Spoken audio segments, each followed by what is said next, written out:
Godzilla 2014 had big shoes, literally, to fill when it came to creating a version of the King of the Monsters that would last the tests of time, and elevate Godzilla past being just a Japanese monster film franchise. This movie couldn't follow the same route as the previous American take on Godzilla, which featured a Godzilla that didn't have many of the basic features that had become standard for any G-Man film. And for Godzilla 2014, this was the final product that we received. This time, the G-Man had his insane durability, godlike presence, and his atomic breath. And now for Godzilla King of the Monsters, we are not only getting even more classic Godzilla traits and abilities, but the controversial adaptation of the atomic breath seen in Godzilla 2014 has changed. I can tell you it's everything that you wanted, so let's not waste any more time, let's get to it.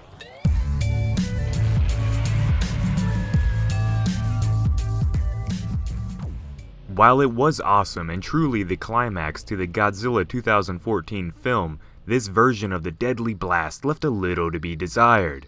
Personally, I love the build-up of the 2014 atomic blast. To me, that is the best in the entire franchise. But once Godzilla actually released the attack, it ended up coming out looking like that stuff that comes out of those mist machines.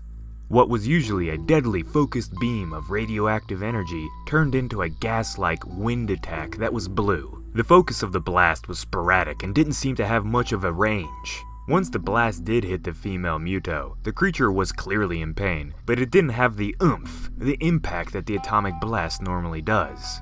Instead of knocking the monster through buildings like what was usually seen in the Toho films, this blast more or less just burned the shit out of the old lady, giving off an effect that looked like what happens when really hot steam shoots out of something. The blast did save the battle for Godzilla, and it was the final killing strike with one of the most epic kills in cinema history. But fans really wanted something different in the end, and to see the blast for more than 10 seconds too would have been nice. And then this guy got his hands on the Godzilla franchise. Michael Daughtry is a true Godzilla fan. Throughout his interviews, he is bombarded with questions, and upon answering these, you can tell that he is as big of a Godzilla nerd as us. If you have managed to see some of the King of the Monsters TV spots, you may have seen the quick glimpses of Godzilla firing his new atomic breath. This is where the spoilers come into play, so leave now if you don't want to see the new attack.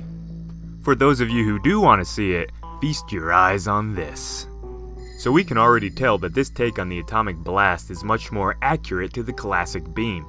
It still keeps a lot of what made the 2014 atomic blast unique, but this time it loses the smoke effect and gains the more focused beam of energy look, having very clearly intensified the velocity of the attack and given it a range that can actually be effective for all sorts of monster combat. This is definitely more true to the original look and feel, which is something Godzilla will need when fighting monsters that are capable of flying at the speed of sound. In this shot right here, we see the blast now has some force behind it. Watch as it literally lifts Ghidorah off the ground. The King of the Monsters, Godzilla Atomic Blast, appears to be everything that we've wanted, much like most of what this film has shown so far.